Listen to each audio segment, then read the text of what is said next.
They say there's the most interesting man in the world. This is the most interesting family in the world I've ever seen. The stories that they tell every time we get together is unbelievable. They have 4 kids, and just every one of them is a different character. So I wanted them to come out because somehow they've gotten 4 different children interested in real estate. And I think that's interesting because when I talk to people about how they get their children involved, I seem to find that people tell me that there is a difference between children. They're not all interested in the same stuff. And you can, say one thing to one kid and he picks it up and the other kid is not interested in it at all. So I don't know if that's true or not, but somehow they got 4 out of 4, so whatever it is, let's get their medicine. Frank and Madeline Moscariello, give them a hand. Tell us, Frank, when you guys came in, I know that you guys were a little skeptical when you first looked into this and then you got involved, and just give them a real quick, short story of what you two have accomplished together. You or Matt, each one can tell that story.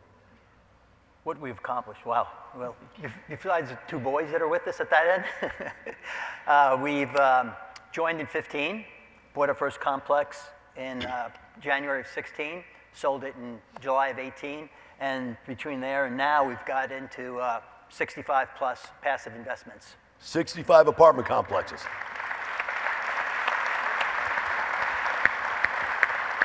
Now, one more step. I'm sorry I have my back to you guys here. I just can't really be everywhere, but they're kind of soft pedaling that apartment deal.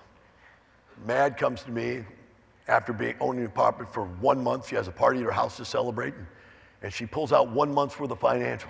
Yes. And she thought it was really neat. She goes, if I take this 1 month and annualize it, multiply it times 12, she goes, I've made $1 million already. Yes. And she called it trailing 1. But as we all laughed at her naivete in financial analysis descriptions, she comes back and wallops us with a gigantic profit out of nowhere on this property. What was your final outcome profit-wise on this thing? After we got our initial investment back, 146% return in 2.5 years. 146% return. So I'm sitting in here giving a seminar, and I look up, and these young gentlemen were in my seminar. And I said, hey, there's somebody whose parents are in this deal. And out of nowhere, he goes, yeah, my mom made $1 million. Just right out of nowhere, he volunteered right in the middle of the seminar. Yeah, my mom made $1 million. It was all right, worked pretty well. Right? So I went in the hospital. I got sick, and I was in there for like 12 weeks, in and out for 12 weeks. When I got back out, we went out to a party, and I'm hobbling around. I could barely walk. I had to get there. So Mad, tell me, what have you been doing while I'm gone, buddy, friends, She goes, we bought a few apartments. Oh, really? How many do you have? 55. What? Yep. I was only in the hospital like 12 weeks. She bought 55 apartment complexes. That's pretty phenomenal. But we're here today to talk about the legacy. Tell us, did you plan to try to interest your children in real estate? No, I don't think so, not initially. No, absolutely not. But once we became involved and they saw us watching the webinars, in fact, they would walk through and say, are you watching that again? And so as we watched it, they became a little more interested, and then their vocabulary changed a little bit, so now they understood what we were listening to. And next thing I know, the girls were buying single family and investing in multifamily, and the boys are invested in some passive deals. Yeah. And it's pretty interesting that you said that. I've never heard it stated that way, and I really think that's interesting, is that the vocabulary around the household changes, huh? Oh, yeah. Yes. Conversations change also, guys? Oh yeah, we were sitting Yeah, around we're talking about, Cole's football and Miles' girlfriends, and these were the big topics when I came over the first. And then after that, months later, it's like Cole's and Miles' investments and Amy's and Deandra's. They're buying all this stuff. I'm going, why? Where? They haven't even been to my seminar. Oh yeah, they're coming next month.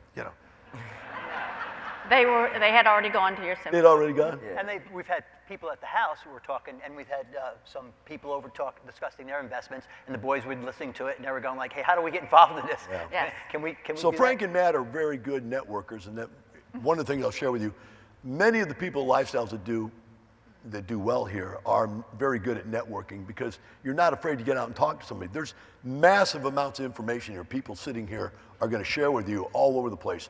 Not just the vendors and not just our mentors and not just our teachers, but people. And so they would have parties and bring all these people over, and they would have 3 or 4 of the National Apartment Association Investors of the Year sitting in their kitchen. And their kids are like hearing all this stuff, and I'm over there playing with the dog. They always put me with the dog over here. That's true. That's a safe place. Get them out of the way. So let's go down. Let's start with the kids here. Deanna, what do you think made you listen? I mean, why? They didn't ask you to listen. Why did you listen? I'm the oldest, I always listen. That's true. No, I think one of the things, sitting around dinner talking about your financial statement and your net worth, it makes you stand up and recognize, wait a minute, what's my net worth? What else can I do?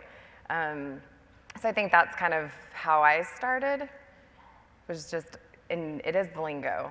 And we've always talked finances with the kids. Yeah. We didn't hide money issues with That's people. very true. We made them understand what we were doing to earn money and what money was worth and how valuable it is to go and do How what to you're save doing. money. So that's a Yeah. good thing.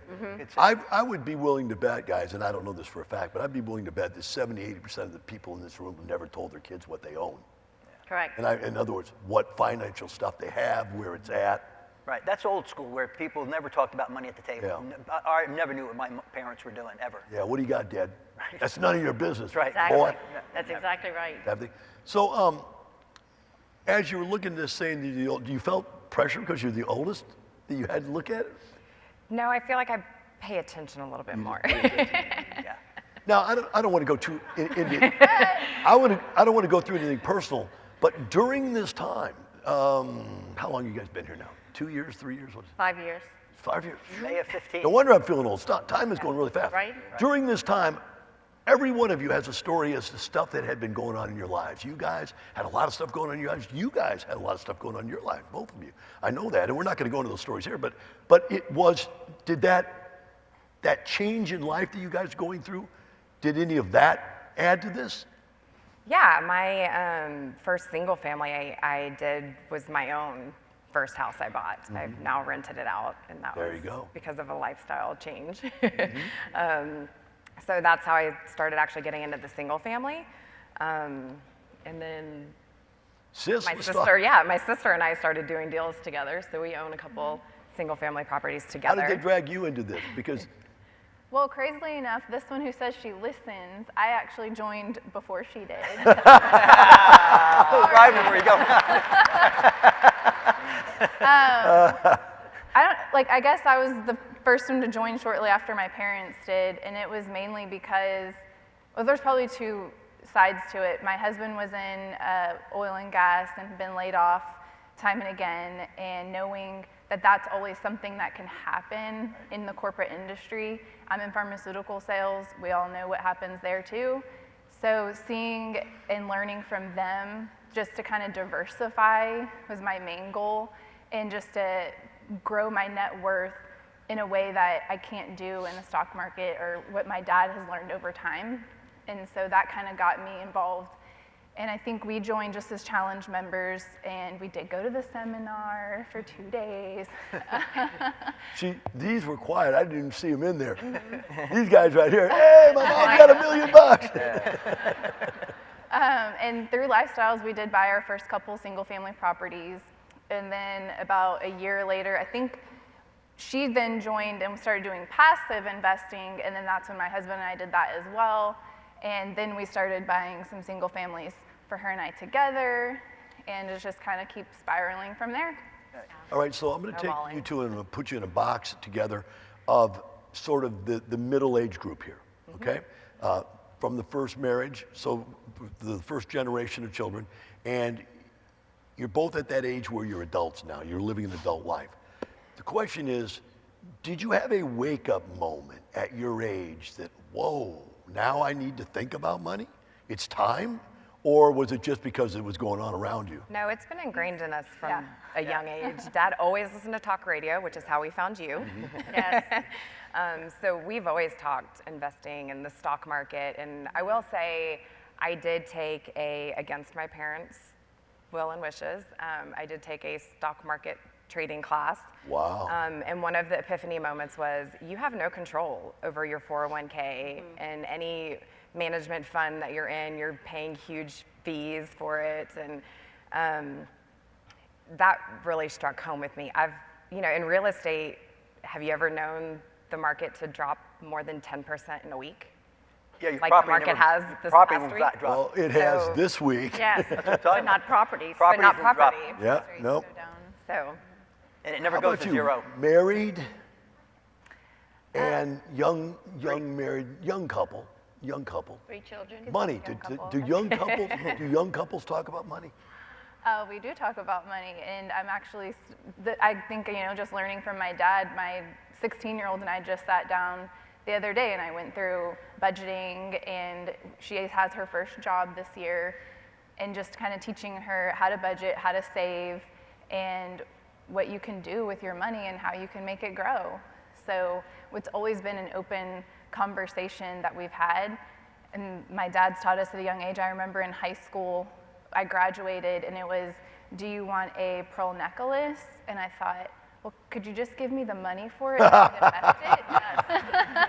And that's exactly what I did. So it's sounds like always Miles. been interesting to me to watch money grow. Excellent, excellent. Guys, college, Yes, sir. girls, Not in that order. not in that order. You guys had a lot on your mind every time I saw you. Yes. You were constantly busy of mind and body, life-changing moments. Yeah. How did you squeeze in any thought of money at that early age of just being college, are both of you in college? Not both of you are, Yeah, right? both of us. So you're at that age getting in there. Yeah, so being in high school, I knew going into college I was going to have to start really thinking about what I wanted to do as a career and what my future steps would be. And I saw my parents kind of later in life go into real estate, and I was like, wow. And I started seeing more and more people come to the house, and I was recognizing all of this like potential and people and knowledge that was coming into our house, and I was like, I think I'm gonna need to be a part of this. So It's like Bruce, when he starts, he's an IRS agent, and everybody audits that has money as a real estate investor, and everybody doesn't have money. Exactly, That'd yeah. make you change your mind real quick, right? Yeah, so it definitely made me change my mind and go, well, maybe this is something I need to look into. And so now I go to U of H for their real estate finance program, and it's really Excellent. fun, yeah. Excellent. What do you see yourself doing in the future? Hopefully just growing my portfolio and just keep working in lifestyles and networking and meeting more people throughout the years. All right, that's close to the right answer. The answer is nothing. Easy, Dell. I like doing things. Okay. Yeah. Let's go, Cole. Well, going into college, out of high school, I never really knew what I wanted to do. I kind of switched majors a few times. And And you are the baby. yeah, I'm the baby. And one day seeing my parents talk about this real estate stuff, I really got to thinking that this could be something that I really wanted to do. And it seemed like a good option because people around me were very successful in real estate. So that brings us here today. So how do you see your future? Well, I hope one day I can syndicate my own deals. And then I want to also start a management company with my Yeah. brother and my sister. Excellent. Yeah, we've talked about doing more family stuff Oh, together. wow. Let's talk about that. Tell us what a family business looks like in your mind's eye. Is it separate businesses that you're helping them with? Or are you integrating into some type of a family business? Or is this something that's never really talked about? Or what? Well, the way I see it, may not be the way they see it, but the way I see it is maybe down the road, one of us syndicates and takes them along with us to kind of learn what to do and open a management company and have them learn all the avenues of it and work together as a family. So that's the way I see it.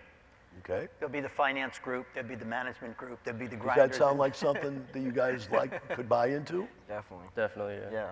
Yeah, absolutely. I think each of us, all have different personalities, of course, as you can't tell. So I think we can bring different things to the table as well, too. Well, that's really why I wanted you up here as a family, because I've got that question out to everybody. You've got all these different children, and everybody, we all do out here, have different children. They're not the same. And how do you get different children interested in something? Do you try to or do you not try to? So my takeaway that you didn't try to? We really didn't try to because both our daughters are in medical sales, and so they are also doing real estate. And there's no way you can force children into something that they don't really like or want to do in college. So we kind of just opened it up, and they fell into it, and they happen to like it. So it's a win-win. Interesting. So I'm going to tie some things together and see what you say about it. They went into medical sales because who else did medical sales? Me, 35 years. So you ended up doing exactly what Mother did, right? So maybe you told them they should go into medical sales and make a lot of money. It was a good gig. I just lived an example, and they chose. That's what It was I a was good actually going gig. to say. It was they, people say, do what your children might do. Like you always want to practice what you preach, and I feel like they do a great job at that. So we've just learned. My dad has run successful businesses. Madeline has too. In addition to being a great medical sales rep, I will say I fought that after college for a couple years. I was going to form my own path, but I came back around and ended up in pharmaceutical sales. It's just something where you could make the money, have the flexibility, and it's given me this opportunity now. And I would say that you can see it. There's something about being able to see, here is an example, it works, right? And you can see it, and so it's easy to step into that. But my God, think about it. Our fearless leader, the super medical salesperson, quits her job. Doesn't want to work every day, all day long anymore. Boy, what does that do to your picture? Yeah, someday. Someday soon. That's right. It's their goal. Frank, you're that kind of guy that will never quit working. If you run out of things to do, you'll make up something to do, won't you? I like doing stuff all the time. And I like taking care of people. It's fun. I really do. He's a super stud, 70 years old. Give him a hand.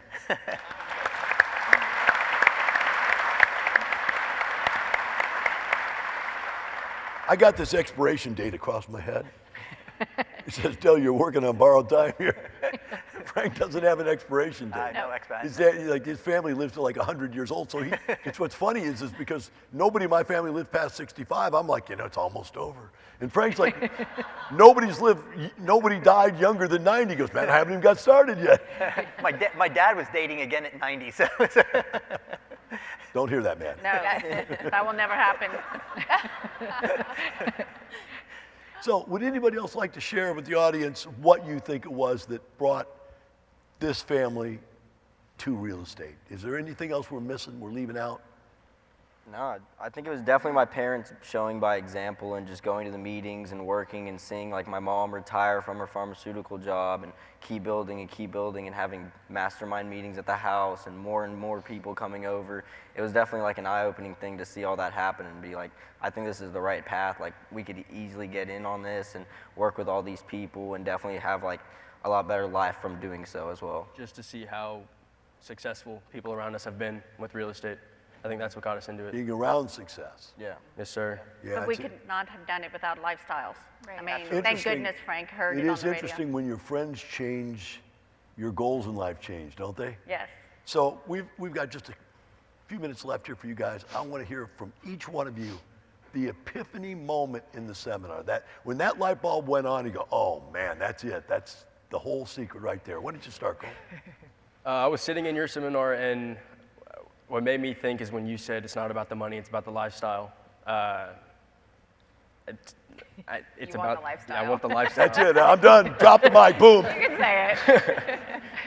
Oh man, it was definitely a couple things. I mean, before even the seminar, I was hearing my parents talk about it so much. So I think it was definitely you just going back over and drilling in the details of that 2-day seminar because it's so much information in that seminar. I was like, there's a lot to learn here. Like, it was a challenge that I liked. Definitely.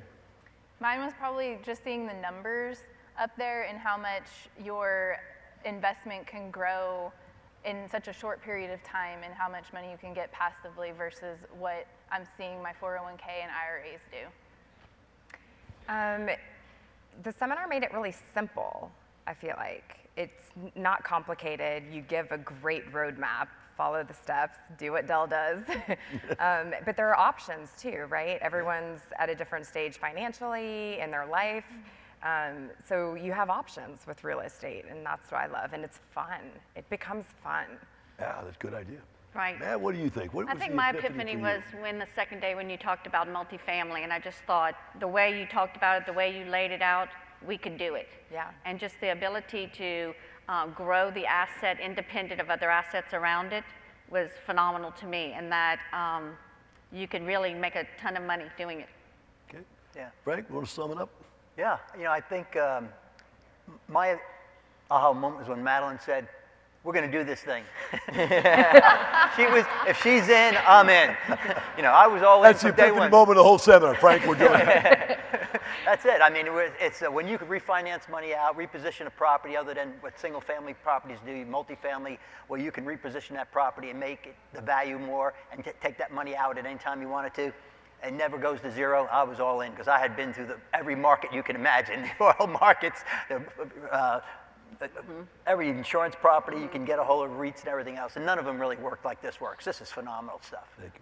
I want to thank you all for coming on, all of you. Thank you. Thank No, you very thank much. you. Give them a great big hand. Good job.